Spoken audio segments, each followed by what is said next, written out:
दोस्तों, स्वागत है आपका हमारे चैनल पर। आज हम भारत के एक ऐसे महान नेता की जीवन गाथा लेकर आए हैं जिन्होंने अपनी सादगी, ईमानदारी और देशभक्ति से न केवल भारत के इतिहास में एक अमर स्थान बनाया, बल्कि हर भारतीय के लिए प्रेरणा का स्रोत बने। जी हाँ, हम बात कर रहे हैं लाल बहादुर शास्त्री जी की, जो भारत के दूसरे प्रधानमंत्री थे। लाल बहादुर शास्त्री का जन्म 2 अक्टूबर 1904 को उत्तर प्रदेश के मुगलसराय, अब पंडित दीनदयाल उपाध्याय नगर में एक साधारण कायस्थ परिवार में हुआ था। यह तारीख इसलिए खास है क्योंकि इसी दिन महात्मा गांधी का भी जन्म हुआ था। उनके पिता शारदा प्रसाद श्रीवास्तव पहले एक स्कूल शिक्षक थे और बाद में रेवेन्यू विभाग में क्लर्क बन गए। उनकी मां रामदुलारी देवी एक धार्मिक और मेहनती गृहिणी थीं। शास्त्री जी का मूल नाम लाल बहादुर श्रीवास्तव था और उनके परिवार में वे 3 भाई बहनों में सबसे छोटे थे। उनकी 2 बड़ी बहनें थीं, कैलाशी देवी और सुंदरी देवी। जब शास्त्री जी केवल 18 महीने के थे तब उनके पिता का प्लेग की महामारी में निधन हो गया। यह परिवार के लिए एक बड़ा आघात था। उनकी मां ने अकेले ही 3 बच्चों की परवरिश की, जो उस समय के लिए बेहद मुश्किल था। परिवार की आर्थिक स्थिति इतनी खराब थी कि कई बार उनके पास पर्याप्त भोजन, कपड़े या घर का किराया तक नहीं होता था। कुछ समय तक शास्त्री जी अपने ननिहाल मिर्जापुर में रहे, जहां उनके नाना हजारी लाल और नानी ने उनकी देखभाल की। ननिहाल में रहते हुए उन्होंने गांव के साधारण जीवन को करीब से देखा, जो बाद में उनकी सादगी का आधार बना। शास्त्री जी की प्रारंभिक शिक्षा वाराणसी में शुरू हुई। वे हरिश्चंद्र हाई स्कूल में पढ़ने गए, लेकिन स्कूल जाने के लिए उनके पास नाव का किराया नहीं होता था। इसलिए वे गंगा नदी को तैरकर पार करते थे, जो उनकी लगन और दृढ़ संकल्प का प्रतीक है। स्कूल में पढ़ाई में हमेशा अव्वल रहे और शिक्षकों के बीच अपनी मेहनत और विनम्रता के लिए प्रसिद्ध थे। 1917 में उन्होंने 7वीं कक्षा पास की और आगे की पढ़ाई के लिए काशी विद्यापीठ में शामिल किया। काशी विद्यापीठ उस समय स्वतंत्रता संग्राम से जुड़ा एक महत्वपूर्ण संस्थान था, जहां राष्ट्रवादी विचारधारा को बढ़ावा दिया जाता था। वहां शास्त्री जी ने दर्शन शास्त्र, नैतिकता और सामाजिक विज्ञान का अध्ययन किया। 1925 में 4 साल की पढ़ाई के बाद उन्हें शास्त्री की उपाधि मिली, जिसका अर्थ है शास्त्रों का विद्वान। यह उपाधि उनके नाम का स्थायी हिस्सा बन गई। पढ़ाई के दौरान वे महात्मा गांधी, जवाहरलाल नेहरू, लाला लाजपत राय और तिलक जैसे नेताओं से गहरे प्रभावित हुए। काशी विद्यापीठ में उनकी मुलाकात जयप्रकाश नारायण और पुरुषोत्तम दास टंडन जैसे क्रांतिकारियों से हुई, जिन्होंने उनके राष्ट्रवादी विचारधारा को और मजबूत किया। शास्त्री जी का स्वतंत्रता संग्राम में प्रवेश तब हुआ जब वे केवल 17 साल के थे। 1921 में असहयोग आंदोलन के दौरान महात्मा गांधी ने विदेशी शिक्षा और संस्थानों का बहिष्कार करने का आह्वान किया। शास्त्री जी ने इस आह्वान को स्वीकार करते हुए स्कूल छोड़ दिया और स्वतंत्रता संग्राम में कूद पड़े। इसके लिए उन्हें पहली बार जेल जाना पड़ा, लेकिन उनकी कम उम्र को देखते हुए उन्हें जल्द रिहा कर दिया गया। इस अनुभव ने उनके मन में आज़ादी की लौ को और भड़का दिया। 1920 के दशक में Shastri ji servant of the people society में शामिल हुए, जो लाला लाजपत राय द्वारा संस्थापित किया गया था। संगठन का उद्देश्य सामाजिक सुधार और स्वतंत्रता संग्राम को बढ़ावा देना था। शास्त्री जी ने गांधी जी के सत्य, अहिंसा और स्वदेशी के सिद्धांतों को अपने जीवन में आत्मसात किया और उन्हें अपने कार्यों का आधार बनाया। 1930 नमक सत्याग्रह, जब गांधी जी ने दांडी नामक सत्याग्रह शुरू किया, शास्त्री जी ने वाराणसी में इस आंदोलन का नेतृत्व किया। उन्होंने लोगों को नमक कानून तोड़ने के लिए प्रेरित किया और खुद भी नमक बनाया।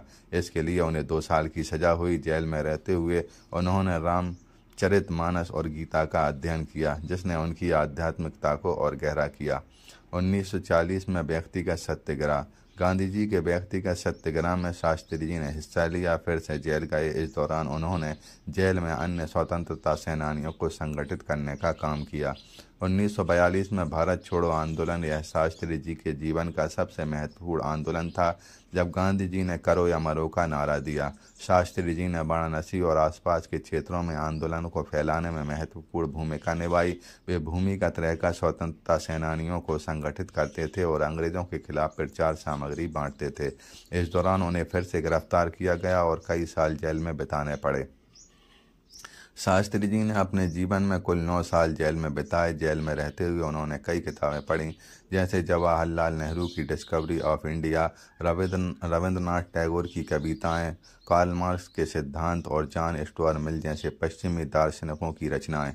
इन किताबों ने उनकी सोच को और व्यापक बनाया। जेल में भी वे हमेशा सकारात्मक रहे और अन्य कैदियों को प्रेरित करते रहे। उनकी पत्नी ललिता देवी भी उनके संघर्ष में उनके साथ थीं और कई बार जेल में उनसे मिलने जाती थीं। 1928 में शास्त्री जी की शादी ललिता देवी से हुई, जो वाराणसी की एक साधारण और धार्मिक महिला थीं। उनके 6 बच्चे हुए, 2 बेटियां कुसुम और सुमन और 4 बेटे हरिकृष्ण, अनिल, सुनील और अशोक। उनका वैवाहिक जीवन उनकी तरह ही सादगी से भरा था। एक बार जब ललिता जी ने उनसे नई साड़ी मांगी तो शास्त्री जी ने कहा उनके पास केवल 9 रुपये हैं और वे देश की सेवा में व्यस्त हैं। यह उनकी सादगी और समर्पण का प्रतीक है। ललिता जी ने भी स्वतंत्र संग्राम में हिस्सा लिया और कई बार सत्याग्रह में शामिल हुईं। आज़ादी के बाद राजनीतिक कैरियर 1947 में भारत की आज़ादी के बाद शास्त्री जी का राजनीतिक कैरियर तेजी से आगे बढ़ा। उनकी सादगी, मेहनत और जनता के प्रति समर्पण ने उन्हें कांग्रेस पार्टी में एक महत्वपूर्ण स्थान दिलाया। जवाहरलाल नेहरू उन्हें अपना सबसे विश्वास पात्र सहयोगी मानते थे।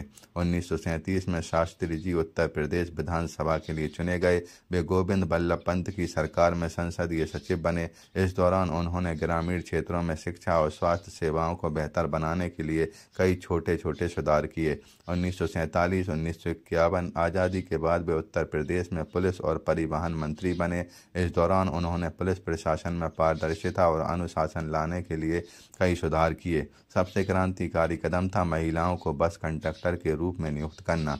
यह उस समय के लिए एक बड़ा सामाजिक बदलाव था, क्योंकि महिलाओं को इस तरह के काम में शामिल करना असामान्य था। 1951 में शास्त्री जी अखिल भारतीय कांग्रेस कमेटी के महासचिव बने। 1952, 1957 और 1962 के आम चुनाव में उन्होंने कांग्रेस की जीत में महत्वपूर्ण भूमिका निभाई। उनकी संगठनात्मक क्षमता और जनता के बीच लोकप्रियता ने उन्हें नेहरू जी का करीबी बना दिया। 1952 से 1956 में शास्त्री जी रेल और परिवहन मंत्री बने। इस दौरान उन्होंने रेलवे में कई सुधार किए, जैसे तीसरे दर्जे के डिब्बे में सुविधाएं बढ़ाना जो गरीब यात्रियों के लिए थे, रेलवे स्टेशनों पर स्वच्छता और बुनियादी सुविधाओं में सुधार, पंखे और पानी की व्यवस्था को बेहतर करना। लेकिन 1956 में तमिलनाडु के अरियालूर में रेल दुर्घटना में 144 लोगों की मृत्यु हो गई। शास्त्री जी ने इसकी नैतिक जिम्मेदारी लेते हुए इस्तीफा दे दिया। यह उनकी ईमानदारी और जवाबदेही का अनोखा उदाहरण था। जवाहरलाल नेहरू ने उनके इस कदम की सराहना की और कहा कि यह भारतीय राजनीति में एक मिसाल है। 1957 से 1961 में इसके बाद वे वाणिज्य और उद्योग मंत्री बने। इस दौरान उन्होंने भारत में छोटे और मध्य उद्योगों को बढ़ावा देने के लिए कई नीतियां बनाईं। उन्होंने स्वदेशी उत्पादों को प्रोत्साहन दिया और औद्योगिक विकास के लिए आधार तैयार किया।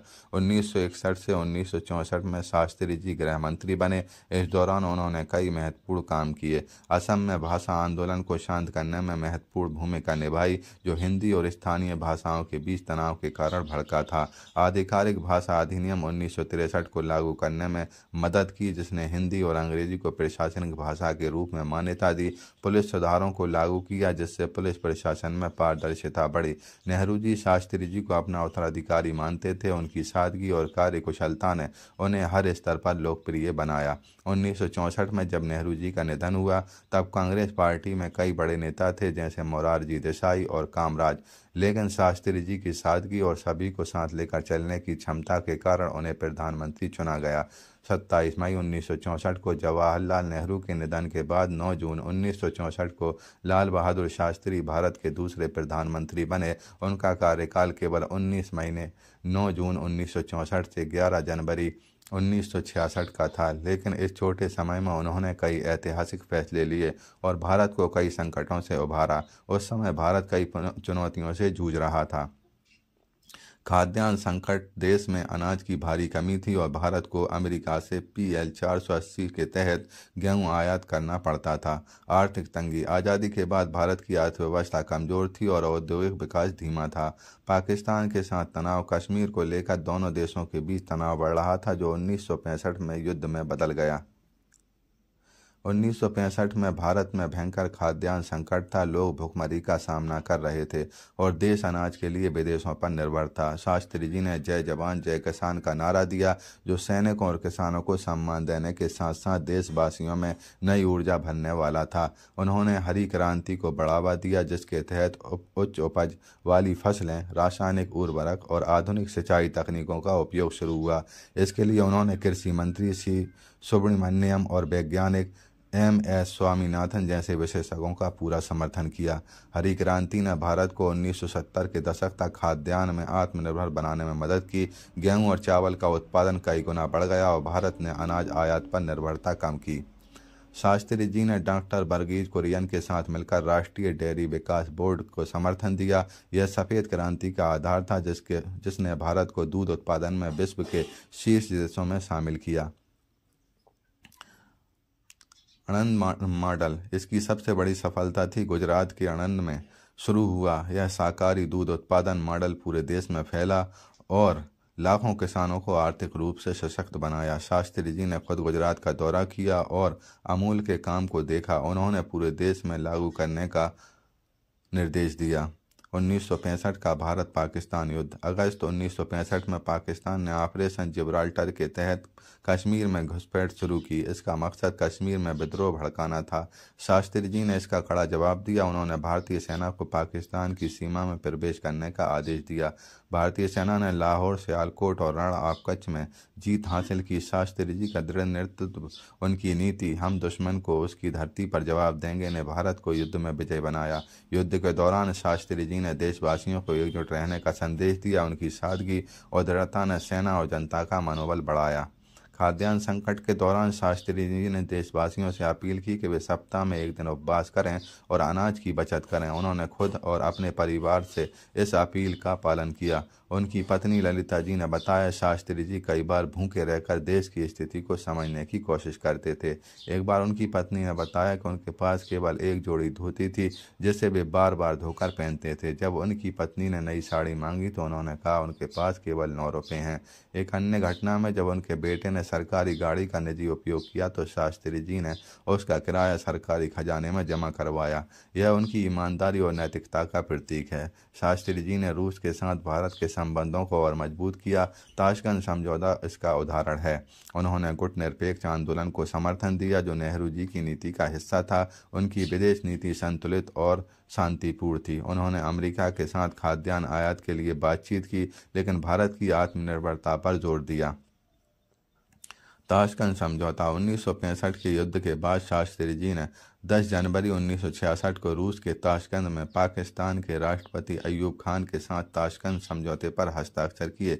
इस समझौते के तहत दोनों देश अपनी अपनी सीमाओं पर लौट गए। युद्धबंदियों की रिहाई का प्रावधान हुआ। शांति स्थापित करने का वादा किया गया। इस समझौते ने भारत पाकिस्तान के बीच तनाव को कम करने में मदद की, लेकिन भारत में कुछ लोगों ने इसे विवादास्पद माना, क्योंकि भारत ने युद्ध में जीते हुए कुछ क्षेत्र वापस दिए। 11 जनवरी 1966 को ताशकंद समझौते के कुछ घंटों बाद ही शास्त्री जी का ताशकंद में निधन हो गया। आधिकारिक रूप से इसे दिल का दौरा बताया गया, लेकिन उनकी मृत्यु आज भी भारत के सबसे बड़े रहस्यों में से एक है। कई कारणों से लोग इसे साजिश मानते हैं।